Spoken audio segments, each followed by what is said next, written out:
Bonjour, bonsoir tout le monde, comment nous y est? Et jeudi, nous allons regarder ensemble nouveau local ça et que le ministère des Affaires étrangères donc inauguré.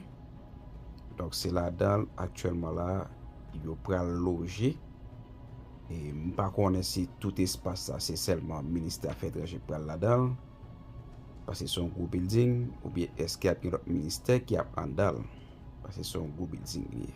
On nous suivre ensemble comment déroulement est dans l'espace.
C'est animé d'un sentiment de grande satisfaction que je vous accueille ici aujourd'hui pour l'inauguration de ces nouveaux locaux du ministère des Affaires étrangères et des Cultes.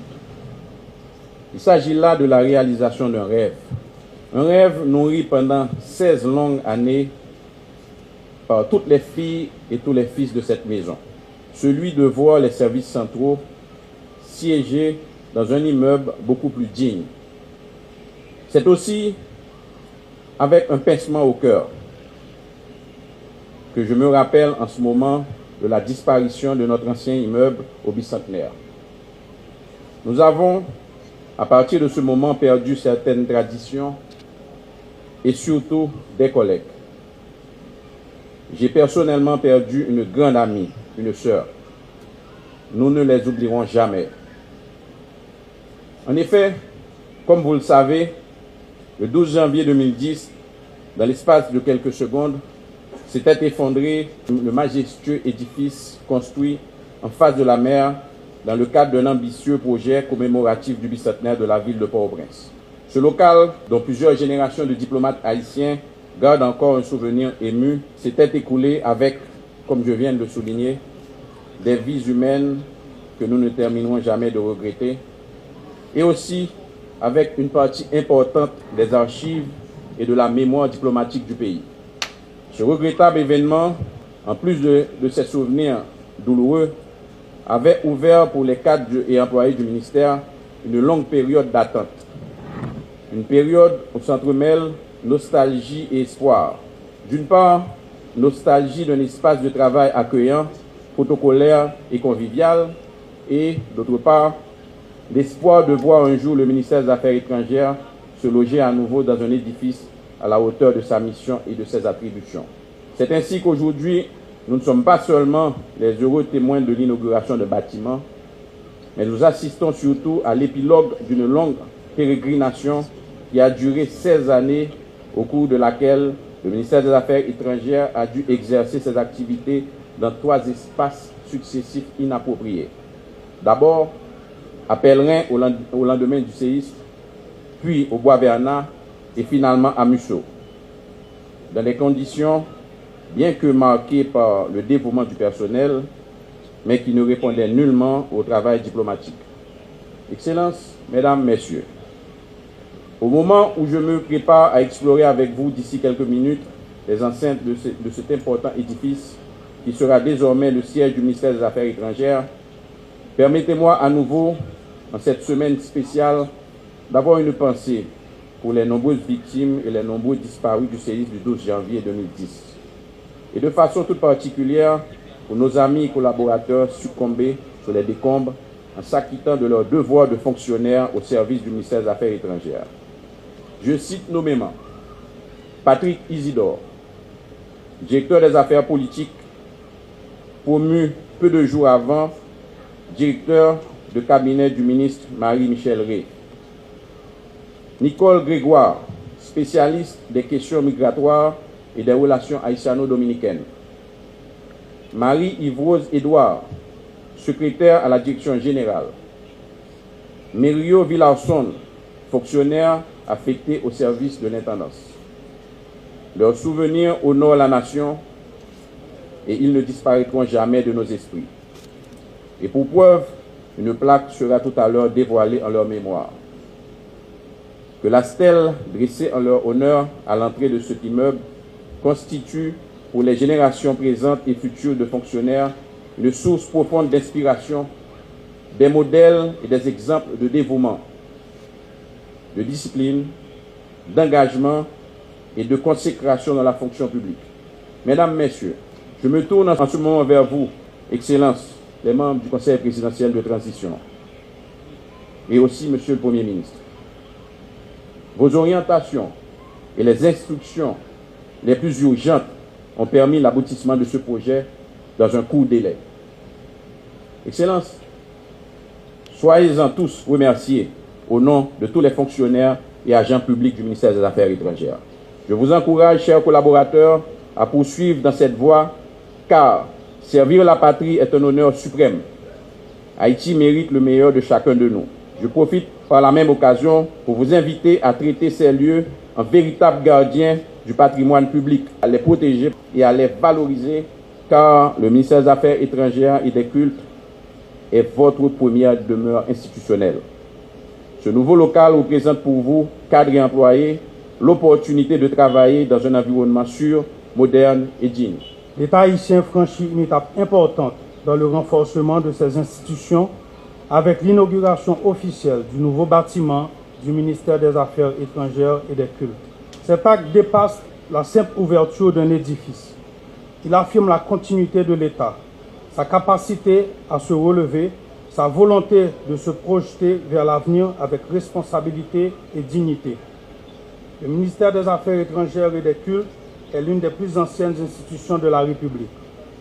Il a traversé les régimes, les crises et les périodes d'instabilité, sans jamais rompre le fil de la représentation d'Haïti auprès du monde. Lors du séisme dévastateur du 12 janvier 2010, les locaux du ministère des Affaires étrangères, à l'instar de beaucoup d'autres bâtiments publics, ont été détruits. Depuis, la chancellerie a été contrainte de fonctionner dans les locaux provisoires. Cette situation, dictée par l'urgence, s'est prolongée bien au-delà du raisonnable, fragilisant l'action administrative et la représentation diplomatique de l'État.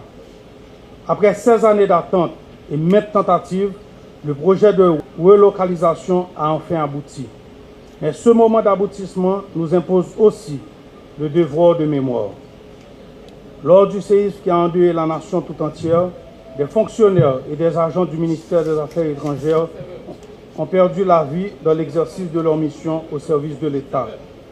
Leur engagement demeure inscrit dans la mémoire de la chancellerie et dans l'histoire de la diplomatie haïtienne. Je vous invite à observer un moment de silence en leur hommage. Mesdames, Messieurs, cette inauguration marque la fin d'une certaine précarité institutionnelle. Désormais, la chancellerie dispose d'un environnement fonctionnel garantissant à ses cadres et à ses agents des conditions dignes, favorables à la discipline, à l'efficacité et la performance. Mais aucun bâtiment, aussi moderne soit-il, ne porte de sens par lui-même.